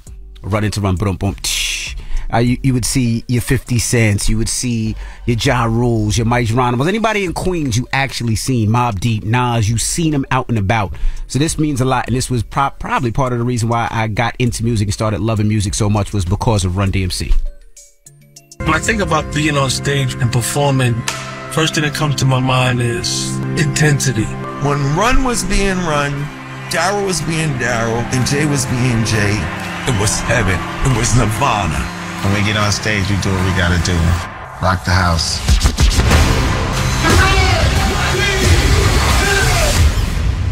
Hold up. Let's back up. My reason for getting into rap was the streets.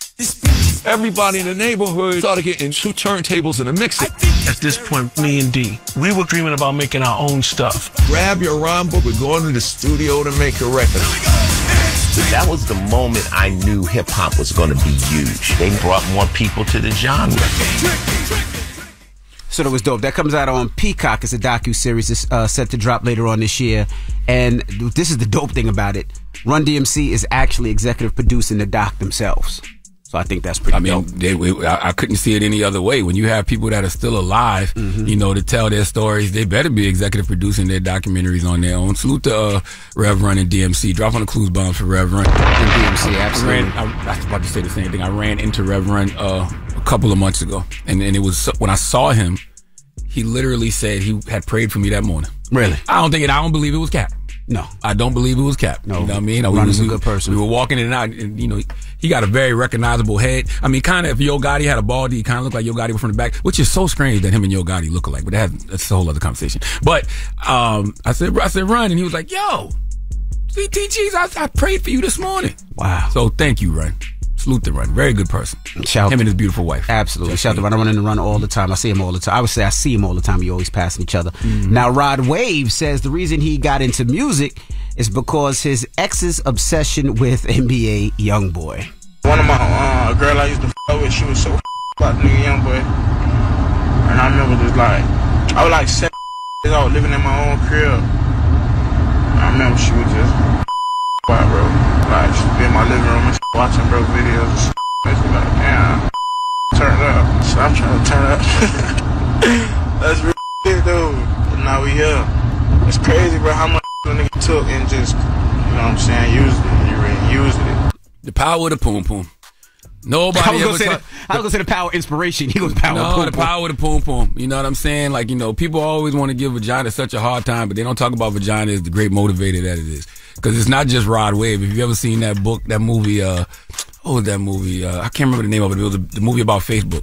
Mark Zuckerberg was motivated to create Facebook the same exact way. Just trying to get the attention of a woman. You know what I'm saying? Right. So whatever the motivation is, it don't matter. Salute to all the women in vaginas that have inspired great things and great people. Right. And lastly, Snoop Dogg's daughter had a severe stroke yesterday. She's 24 years old. She's been very vocal about her fight with lupus, and she had a stroke yesterday. Snoop Dogg's daughter, Corey Broaddus, suffers a severe stroke. The 24-year-old takes to her IG stories January 18th to tell fans about her recent health emergency. Posting a blurry photo from what appears to be a hospital room, she writes, "I had a severe stroke this AM. I started breaking down crying when they told me." The singer then shares another photo, a selfie of her wearing a face mask, captioning it, "Like I'm only 24. What did I do in my past to deserve all of this?" The youngest child of the famous rapper and his wife Shanti Taylor has struggled with health issues in the past, openly talking about being diagnosed with lupus at the age of 6. According to the Lupus Foundation of America, the disease is a lifelong condition that affects the body's immune system. The condition causes one's body to attack healthy tissue and can cause inflammation in the joints, kidneys, skin, blood cells, brain, lungs, and heart. God bless that young queen, man. I'm telling you, every day of your life, if you wake up and you pray for good health, man, you should wake up and pray for good health every single day. Do not take good health for granted in any way, shape, or form. I am definitely sending that sister healing energy. 24 years old. That's right. Lord have mercy. The sad thing is she says, you know, I'm 24. What did I do in my past to deserve all of this? You know what I mean? So I'm like, I'm with you. I'm sending healing energy, and I hope that if she does need somebody to talk to, that there's somebody there that, you know, that can guide her and talk to her through this. And also, man, she didn't do anything. No, nothing at all. Life. I think we forget that sometimes. That's why I'm really, and I've been at this point in my life. I don't believe in so-called good. I don't believe in so-called bad. I just believe life is one long process, and through that process, life is just gonna life. Things just gonna happen. You know, and when they do, you just got to deal with them. That's right. You gotta you know, lean on God when you don't understand. Some things are out of the realm of human understanding. All right. Damn. Well, that is your rumor report. Now, Charlamagne. Yes. Who are you giving that donkey to? You know, for after the hour, I want to use this as sort of a PSA because there's something I told y'all 9 months ago on April 14th, 2023, and it was in reference to AI. So I would like to, revisit that donkey of the day as well as give you some updates on some things that are happening right now because of AI. All right. Well, this could be AI talking to you right now. How do you know this is Charlamagne the God? You have no idea. You don't.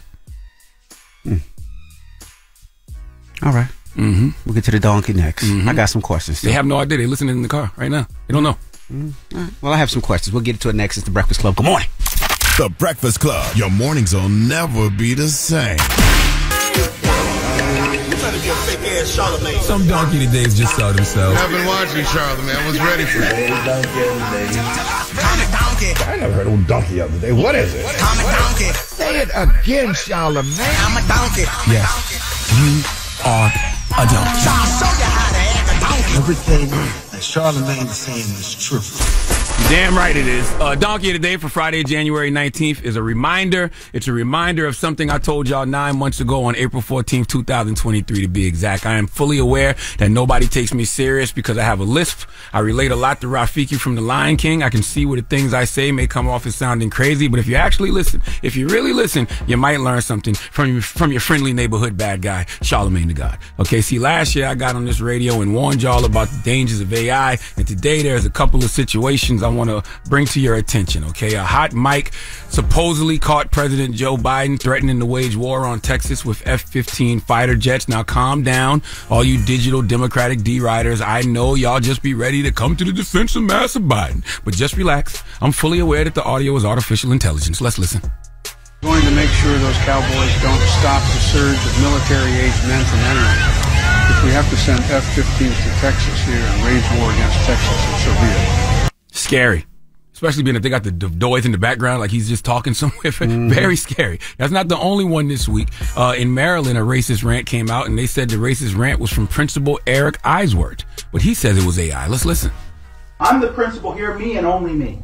You know, I seriously don't understand why I have to constantly put up with these here every day. Between these ungrateful black kids who can't test their way out of a paper bag, or these teachers who don't get it. How hard is it to get these students to meet their grade level expectations? Lawrence and Ravenel should have never been hired. And don't let me get started on DJ. I'm going to drag his black ass out of here one way or another. I'm going to get something to stick. I'm just so sick of the inadequacies of these people. And if I have to get one more complaint from one more Jew in this community, I'm going to join the other side. Kathy, I'm done. I don't know. I don't know what's real and what's not real. I have no idea. And that's what I warned you about last year, April 14th, 2023. So I'm glad that everything we've, done for the past 14 years is recorded because it's all a matter of historical record. And I want to take this time this morning to flash back to a warning I gave on April 14th, 2023, because it was a PSA for where we are today. Let's listen. Donkey of the Day is more of a PSA than anything. I feel like I just have to bring some public awareness to this latest scam that is happening. And it's going to be the first of many because humans have mutually assured our own destruction by opening the doors for artificial intelligence. I know, technology. Charlamagne, you're old. You have to embrace innovation. Listen to me. Innovation is great. Okay, anything that can make our lives easier and better, I'm all for it. But artificial intelligence is not going to make our lives easier or better. It's going to make our lives harder and more difficult because one of the hardest and most difficult things for people to do over the last decade or so is determine what's real and what's not. And AI isn't going to blur the lines between reality and fantasy. It's going to erase those lines, period. Case in point, the story I'm about to tell y'all of Arizona mom, Jennifer DeStefano. Jennifer DeStefano was at home minding her business and she got a phone call. Would you like to know what the phone call was about? Let's go to CBS 5 for the report, please. Don't have the money, both you and your daughter are dead. Warning of close encounters with scammers who used artificial intelligence to clone her daughter's voice. Yeah, this is crazy. They actually made her believe they had kidnapped her 15-year-old, and then they demanded a ransom. So as On Your Side Susan Campbell found out, this is crazy. It doesn't take much of a voice sample to pull this scam off. The phone number was unfamiliar. Jennifer DeStefano almost let it go to voicemail. But her 15-year-old was out of town skiing. maybe there had been an accident. I pick up the phone and I hear my daughter's voice and it says, Mom, and she's sobbing. And then I hear a man's voice say, put your head back, lie down. And this man gets on the phone and he's like, listen here, I've got your daughter. This is how it's going to go down. You call the police, you call anybody. I'm going to pop her stomach so full of drugs, I'm going to have my way with her and I'll drop her off in Mexico. And at that moment, I just start shaking. I'm like, what? And in the background, she's going, help me, Mom, please, help me, and bawling. I never doubted for 1 second it was her. The person who had supposedly kidnapped Jennifer's daughter demanded money. He started at $1 million. I was like, that I don't have $1 million. I'm like, fine, whatever, just want my daughter. Then he wants $50,000. Humans. Dear humans.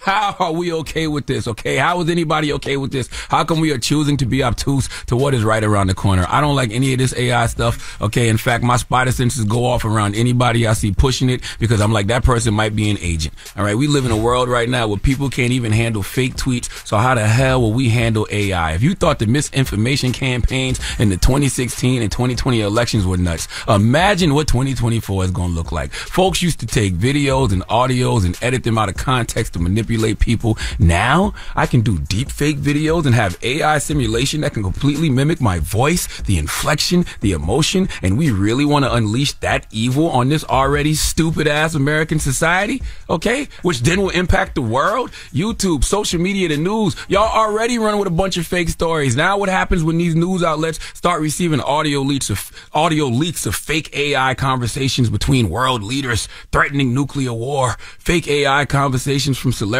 saying wild things about different groups right before they have a movie or TV show or book coming out. Fake AI conversations between co-workers.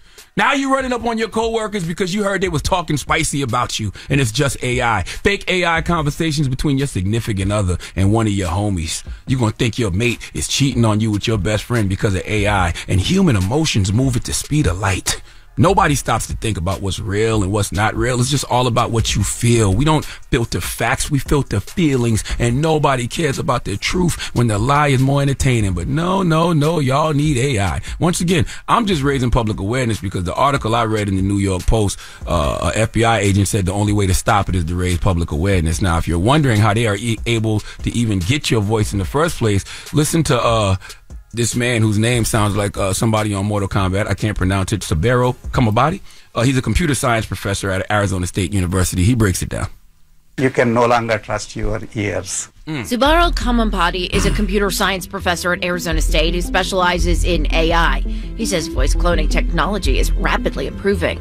Now there are ways in which you can do this with just 3 seconds of your voice. So with the 3 seconds, it can come extremely close to how exactly you sound. And you don't even need any special equipment. I chose a free program for a test, and I'm not actually talking. It's a new toy, and I think there could be great good uses, but certainly there can be pretty worrisome uses too. We have all these conversations about secret societies and Illuminati. Let me tell you something. Somebody has been planning this for the last 30 years at least, probably longer, and they've been patient. Think about how many decades of data they have on all of us. Video, audio, from Black Planet to MySpace to Facebook to Twitter to Instagram to TikTok. They got us already. All right? There is no putting the toothpaste back into YouTube. Y'all always having conversations about celebrities being cloned when the reality is they have cloned all of us already. Okay? Now, by the way, the situation in Arizona with Jennifer it's not a one-time thing. It happened to a woman named Beth Royce last month, and it happened in December to a woman named Chelsea Gates. In both cases, a man called, threatened to kill a family member. In Beth's case, her sister. In Chelsea's case, her mom. And in the background, Beth and Chelsea could hear their relatives crying and begging for help, and the men demanded $1,000. And of course, Beth and Chelsea sent the money. Okay, I truly don't see how people can't see this coming. Now, FBI agent Dan Mayo has some tips on what we should be looking out for. We all should be making a note of this because this is about to be our new reality simply because humans can't help themselves. Listen. You gotta slow down and diffuse the situation. The FBI's Dan Mayo says scammers who use voice cloning often find their prey on social media. They're going to be looking for public profiles that have as much information as possible on you. And when they get a hold of that, they're going to dig into you. The Federal Trade Commission says scammers will often ask their victims to wire money, send cryptocurrency, or pay the ransom with gift cards. Once the money is gone, it's almost impossible to get it back. The phone number's coming from an area code that you're not familiar with. That should be one red flag. Second red flag, international number. Sometimes they will call from those as well. Third red flag, they will not allow you to get off the phone and talk to your significant other, right? That's a problem. I'm going to end this how I started it. I don't like any of this AI stuff simply because I know you humans can't handle it. I didn't even get into how ChatGPT is going to make people less creative and how it's going to totally stop people from really flexing those brain muscles. Writers in Hollywood, y'all sure y'all want to go on a strike right now? Not to mention, if you let ChatGPT write a job proposal for you, what happens when you actually have to sit with someone and explain that proposal yourself? Not to mention the millions and millions of jobs that are going to be lost. Tech jobs, media jobs, legal industry jobs, paralegals, legal assistants. You're done. Teachers, finance jobs, personal financial advisors, financial analysts. It's a wrap for y'all. Okay. My advice: build a wall around Silicon Valley before it's too late. The job in life you save might be your own. Please give all these people already manipulating AI to scam folks the biggest y'all. I told y'all all of that last year, April 14th, 2023, and you see where we are now. Seeing reality for what it is what we call discernment. The work of discernment is very hard. But discernment to me isn't hard at all. But in 2024, with AI, seeing reality for what it is will be virtually impossible. Please, once again, let Remy Ma give all these folks using AI to manipulate our reality the biggest y'all. Hee-haw, you stupid motherfucker, you dumb. Now let's open up the phone lines. 800. I have some more things I want to talk to y'all about AI, but we'll do it when we come back. 800-585-1051. Let's talk about it. What are your thoughts on AI? Are you scared? Does it make you nervous? Do you think it's good? Let's discuss. We'll do it when we come back. It's The Breakfast Club. Good morning. The Breakfast Club. Steady calling my phone. It's DJ NV, Charlamagne the Guy. We are The Breakfast Club. If you just joined us, we're talking about AI. Yeah, because, I played back a Donkey of the Day I did on April 14th, 2023, when I was warning people about AI. And, you see today there is a audio going around of Joe Biden where it says he's threatening to wage war on Texas with F-15 fighter jets. Mm-hmm. That is AI. And then there's the principal, Eric Eiswert, who a racist rant came out, and he's saying that was AI as well. So as I've always said, the lines between reality and what's not real have always been blurred because of social media. AI is about to obliterate them all together. And you know what, Envy? There's no turning back now. They have always told us believe half of what you see and none of what you hear. I think nowadays you should say don't believe anything until it's worthy of being believed. And we have to rely on our God-given discernment more than ever. But I want to play something this morning. What? Okay? Well, I want to tell you this quote. The quote is, remember, anybody can say anything, anybody can write anything, but you got to practice discernment or intelligent evaluation. Well, I want all y'all intelligent evaluators to hear this. All right, this is Dean Phillips on The Breakfast Club. Listen, what could the Biden administration do to energize people and reverse what we've been seeing in the polls, if anything? And when I say administration, I mean him and the vice president. Or if they even can. Envy, I think you just hit the nail on the head. Mm-hmm. People have moved on. Wow. I don't think there's anything Joe Biden can do to change this. That was Dean Phillips on The Breakfast Club. You was there, right there, Envy, sitting there. I was sitting right here.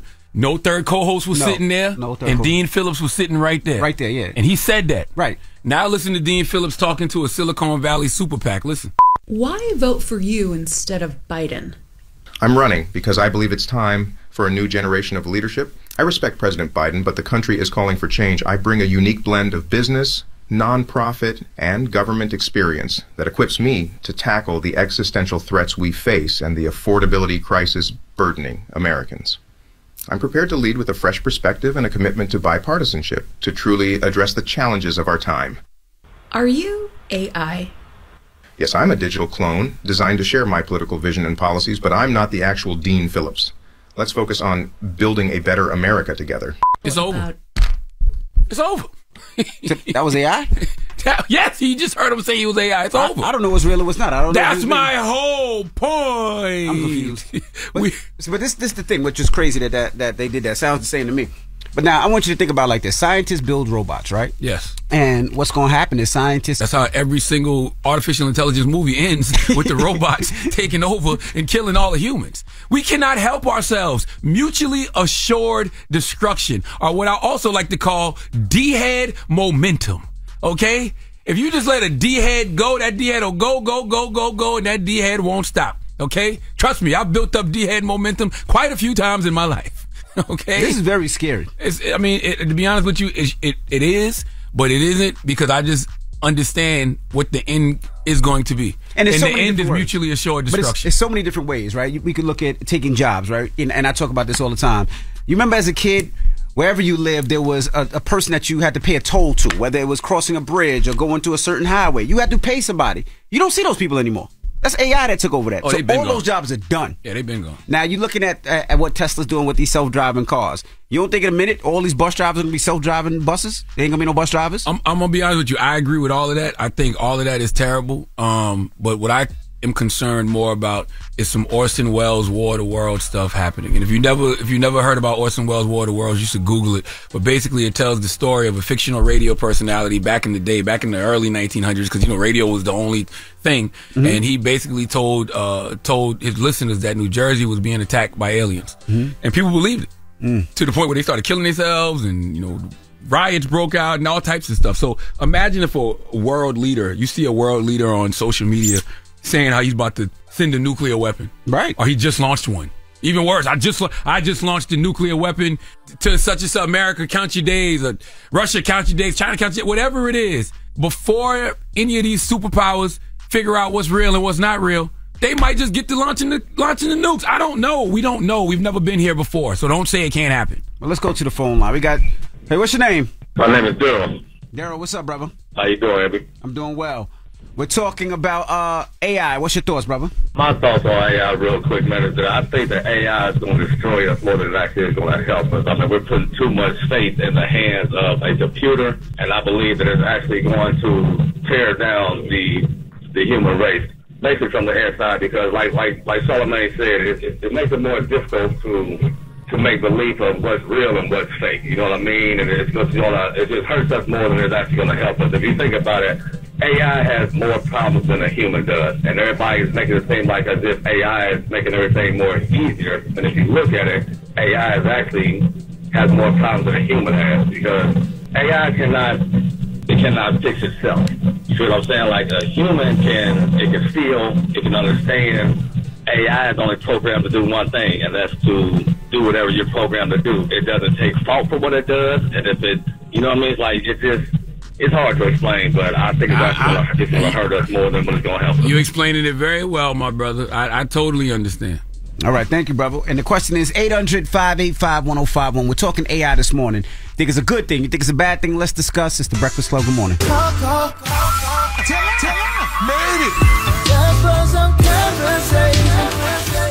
y'all talking about it, you know we talking about it. It's topic time. Call 800-585-1051 to join into the discussion with the Breakfast Club. Morning, everybody. It's DJ NV, Charlamagne the Guy. We are the Breakfast Club. If you're just joining us, we're talking AI. Charlamagne gave Donkey today to who, Charlamagne? Well, I flashed back to a donkey that I did last year on April 14th, 2023, and I just gave a PSA, a warning about the dangers of AI. And, today we saw a clip floating around of President Biden threatening to wage war on Texas with F-15 fighter jets.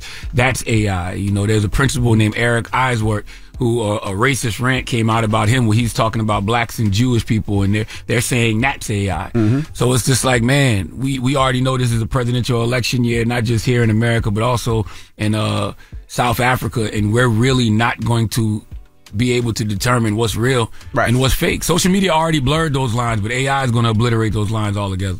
All right, we have Destiny on the line. Destiny, good morning. Good morning to you. Good morning. Thank you for having me on. Yes, how are you, Destiny? I'm all right. Who am I speaking with, DJ MV or Charlotte the God? It's both of us. Peace to God. First of all, I can say peace to the God of all gods. Peace, Queen. Peace. Now, what's your thoughts on AI, Mama? I believe it's good and bad, but I did have a question on when Charlamagne the God said, this could be AI speaking right now, and you paused. It seemed like you felt that feeling of this all could be bad. It could take people's jobs and stuff and go sideways. What was the pause for? Well, the pause was, I said that. That's why I did the PSA last year and the warning of it, last year, and that's why I played that back. Yeah, absolutely. Charlamagne could be AI right now. I don't know. You don't even, how you know? Well, I don't know if AI can. AI can respond to you. So how do you know? Yes. How you know you're not talking to me? I don't even know what the hell I just said. I don't know what you said either. That's a fact. And Envy was like, wait, that was a pause. And I'm like, wow. But we rather regular people. I'd rather Charlamagne the God and DJ Envy and Jeff anytime. Jess? I'd rather all the regular people. Jeff. You need Jess back. What's Jess? Jess, Jess hilarious. Oh, my good sister Jess. Oh, okay, got you. You know she has a podcast on the Black Effect iHeartRadio podcast network called Carefully Reckless. New episode dropped yesterday. Is that really her talking on that episode, or is it AI? Might be AI. Might be. Hello, who's this? Hello? Is this AI or is this Ashley? This is Ashley. Ashley, good morning. We're talking about AI. What's your thoughts? So, as I was saying, I know it exists, and I don't like it. But, what can we do about it? Like, I see it coming. Like, my niece calls and plays on my phone all the time with AI. And because I know this, it's not really an issue. I talk to her about it. But it's prevalent everywhere. And what can we do about it? Yeah, you're right. It makes everybody nervous. It makes me nervous, I would say that. We got Ariana on the line. Ariana, good morning. Good morning, Envy. How you doing? I'm doing well. What's your thoughts on AI? I completely agree with Charlamagne. It's very dangerous, especially when it comes to politics, right? Mm-hmm. Because they can say anything, and then we believe it anyways. Also, at my job, like Charlamagne said, don't trust anybody who use AI. They use the AI at my job. We got to leave voicemails, and the voicemails leave notes. When I go look at my notes, I didn't say that, but the AI said I said it. That could possibly get me fired. Dang, that's crazy. But you know what's even scary about that? Could they use somebody's voice in the court of law, right? And how do you prove it's not your voice, or how do you prove it is your voice? Yes, if they say we got him. This is the evidence we're presenting. He was on the phone and he confessed to this. Yeah, absolutely. And they can say, well, that was AI. That wasn't real. And then how do you prove that it was real, or how do you prove that it was fake? And the fact that because of social media, we've been so conditioned to, believe feelings over facts. Mm-hmm. That's why I was saying yesterday, feelings aren't facts. Your feelings often lie to you. Your feelings are not a good judge of anything. And then there's another quote that I've seen where they say, when facts become secondary to emotion, truth dies. Mm-hmm. And a society that doesn't value truth cannot survive. I don't know if y'all know, we haven't valued truth in a long, long time. What have I been saying since I wrote my first book, Black Privilege? Nobody cares about the truth when the lie is more entertaining. That's right. So what does that say? What does that say? Especially now with AI. But you know what? People don't care about that statement until it happens to them, right? Because the lie is more entertaining. So they're entertained by what's funny, what makes them laugh until it happens to them. Then it's not funny anymore. Yeah. That's why I laugh at everything. Yeah. What's the moral of the story? The moral of the story is, man, pray for our good brother Allen Iverson. Allen Iverson got to be going through it. Every time he speaks to somebody, AI, this you? Yeah, this me. Hang up. I'm not talking to no AI. You know what I'm saying? Allen Iverson called back. Why you keep hanging up on me, man? Why you keep hanging up on me? You know this me. It's AI. Click, hanging up again. I ain't talking to no damn AI. You know what I was thinking about, though? Do you have the Biden audio? Can you play the Biden audio one more time where he talks about what if he was actually play it right fast? Going to make sure those Cowboys don't stop the surge. He's talking about the Dallas Cowboys, making sure we have to stop the Dallas Cowboys, and if they don't stop, we're going to send fighter jets to Texas to handle it. How you know he's talking about real Cowboys and not the Dallas Cowboys? What I just say? Your feelings often lie to you. Envy's hate for the Dallas Cowboys, his feelings about the Dallas Cowboys, is making him overlook the fact that call is just simply not real. That audio is simply not real. I'm thinking, but if I tell him right now he's talking about the Dallas Cowboys, he'll want to believe it. That is the problem, yo. That's why in the 48 Laws of Power, which I read when I was a teenager, it says prey on people's need to believe to create a cult-like following. Because I'm thinking, he's from D.C. Man, shut up. DC, shut up, man. We got Nyla Simone, Pastor Oaks coming up. So he said, we got to handle them Cowboys. I'm going to send fighter jets to make sure they don't make it to the next round. All right, this is what I need. iHeart, this is what I need. I need a new third co-host, and I need an AI DJ Envy. I don't need real DJ Envy no more. We can just get an AI DJ Envy. I can program him to say what I need him to say, and then I need a third co-host. Okay? All right, let's talk about that in the next meeting. How about I'm not real? We know this. So let's just get rid of you and your salary and do an artificial intelligence Envy and get me a real third co-host. We good. Oh, man. We got Pastor Oaks with Nala coming up next. It's The Breakfast Club. Good morning. The Breakfast Club. Morning, everybody. It's DJ NV, Charlamagne the Guy. We are the Breakfast Club. It's time for Pastor Oaks. Go, go, go. DJ, cause that's my DJ. I say go DJ, cause that's my DJ. Yeah, DJ, come spin, now come spin. What's up, Nyla? Hey, guys. ATL Nyla. Don't NYL ATL. I can tell you from you got a light jacket on, you got a t-shirt. I brought 2 jackets today. Don't sleep. The other one's over there with my stuff. Okay. All right. I don't know if I like Atlanta Nyla. I don't know what that means. What is Atlanta Nyla? I don't know. The feathered eyebrows. It's just look. It's I think I went a little too hard today. I used some Got to Be Glue, but it's okay. You know where you got that from? The guys in Atlanta. Wow. Look, not all the guys. Look, but quite a few. I don't. First of all, I've been feathered. Now I'm looking at your eyebrows the whole time. They look good though. Can we get a close up? Okay, cool, fine. Moving forward, I'm excited. I guess we're gonna start with an Atlanta artist since we talk about Atlanta. Of course we are. They actually played 21 Savage at their R&B night at Red Martini. Mm-hmm. It's a fire R&B night, and I've been trying to DJ there. So I actually get my first start DJing there this week on Wednesday. Hey, I'm excited. So you go back to Atlanta? I'm going back to Atlanta. Yeah, she's there for the next. She's there for 4 more weeks. Oh, really? She's filling in for JoJo on Big Homie and JoJo show. Yes. So what do you do on Fridays? What do they do on Fridays? They're not on Fridays. It's a mixed show. Oh, okay. All right. Don't worry. It's all situated. Anyway, the 21 Savage album was playing in there, and I thought it was a vibe. So my favorite record off the project is Red Rum. They said violent crime in Atlanta dropped during 2023. That's hard for me to believe if they playing Red Rum at an R&B night. At an R&B night. Why the hell would you be playing Red Rum at an R&B They played the one with Brent Fayez, but after I heard that one, it made me want to go and listen to the whole project. Oh, you ain't say that. Yeah, you said they may playing this in the R&B party. I'm like, Jesus. I'm like, why would they be playing Red Rum at an R&B party? Also, by the way, the intro to the song is hella cinematic and R&B-ish, so they could have got off with that. No, it's not. It's cinematic. Yes, it is. What generation? What kind of R&B y'all be listening to? It's like an opera-ish She said I heard intro. it says something. Oh, wait, he didn't play. He didn't. Red Rum. Guns clicking. Boy, that's why y'all be catching hell with these men in 2024, because y'all telling them this is cinematic romantic. Guns clicking, dark ass music. I thought a nigga said something. What? Bow, bow. No, this one got nothing to do with romance. But speaking of romance, I think this is a record you guys will be able to appreciate. It's a song by Braxton Cook called 90s. It's the remix featuring Joyce Rice and Masego. Ooh, that's a vibe. Ooh, okay. We like. He said, "Love me like the '90s." Mm-hmm. Okay. And even like the intro of the record, it has a audio clip from the movie Love Jones. Okay. That's fine. Yeah. Love me like the '90s. That's what I'm talking about. Yes. Shout out to Braxton Cook for that one. He's actually a saxophone player, so more musicians should drop music.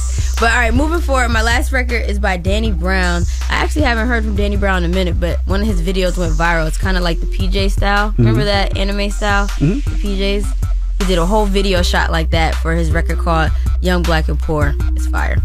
Okay. Fire. I haven't heard from Danny Brown in a long ass time, too. Yeah, salute to the good brother, Danny Brown. Shout out to Detroit, too. What up, though? And I just want to say, too, man, I'm highly insulted by one of our producers named Eli, you know what I mean? After you OVO Eli, after you played 21 Savage Red Rum, he gonna text the group chat talk about Red Rum is murder spelled backwards. Let me tell you something, young boy, okay? I was born in 1978. All right, there's a movie called The Shining that you might need to watch. That's where Red Rum comes from. That movie came out in 1980, okay? What are you talking about? Well, I mean, I'm glad he said that because I didn't realize that. There's a bunch of songs. There's a bunch of rappers that have made songs called Red Rum. Yes, and they all got it from The Shining. How are we supposed to know that? We're not born in 1980. You're right, but don't text old G's in the group chat talking about Red Rum is murder. You know what he should say? Did y'all know Red Rum is murder? Then I can explain to him, yes, I knew, and now I can give you the education the way it came from. All you could say is yes because he thought he discovered something. Oh, all right. You know what? Shout out to Eli. Eli, I didn't know, so thank you for informing me. I thought the nigga said something. What 21 said? No. Yeah. What are you on this morning? Oh my God. I want you out of ATL, okay? You got 4 more weeks to get up out of there, Why? all right? I love being in I'm not gonna lie, I really like being in Atlanta. You got 4 more weeks. Like I had to pull my hair back because my hair sweated out at that party. Got drunk, missed my flight. It was crazy. Yeah, anyway. Dancing to 21 Savage Red Rum at an R&B party. No, it wasn't Red Rum. I told you it wasn't Red Rum. Anyway, nonetheless, pull up on me at Red Martini next Wednesday. It's actually B. Cox party, but it's a vibe. And if you guys haven't already, RSVP for our next Certified Vibe event, which was formerly known as Pass the Aux Live. It's going down at the Peppermint Club in LA. We're kicking off Grammy weekend, and it's R&B night, so we have a lot of R&B acts hitting the stage, such as Jazzy, Kenyon Dixon, Leighton Green. There's somebody else I'm missing. We have a bunch. Adana Daru. So RSVP if you haven't already. All right. Well, we appreciate you for joining us. Thanks. I missed you guys. Missed you too. Pass the aux. NYLATL. ATL. NYATL. NYLAATL. I like that. See, it's growing on you. No. All right. People's Choice mixes up next. It's The Breakfast Club. Good morning. The Breakfast Club. Your mornings will never be the same. Morning, everybody. It's DJ NV, Charlamagne the Guy. We are The Breakfast Club. Salute to Erica Alexander for joining us this morning. Man, salute to the good sister Erica Alexander, one of the most brilliant humans I've ever met in my life. It is a pleasure and a privilege to be a friend and business partner with Erica Alexander, man. She's got so much great material out there. She has Finding Tamika, which is executive produced by myself and Kevin Hart. That's on Audible right now. It tells the amazing true story of Tamika Houston, who went missing in South Carolina in the early 2000s, man. Very, very, very, very dope project. What you call it? A neo-noir ghost story, Erica calls it.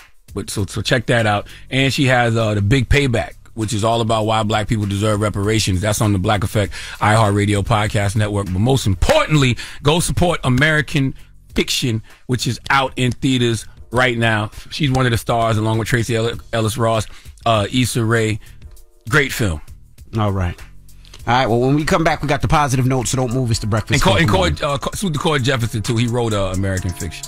Morning, everybody. It's DJ NV, Charlamagne the Guy. We are The Breakfast Club. It's time to get up out of here. You got a positive note? Yes, man. My positive note is simply this. I want y'all to go and listen to my donkey of the day from the day. I want y'all to go listen to the conversation that we had on AI with our listeners, man. And just remember some of these quotes that I was saying. Seeing reality for what it is what we call discernment. And the work of discernment is very hard. Okay, we're going to need discernment more than ever in 2024. But discernment to me isn't the hard part at all. In 2024, with AI being around, seeing reality for what it is going to be the hard part. Y'all have a great weekend. Breakfast Club, bitches! Y'all finished or y'all done?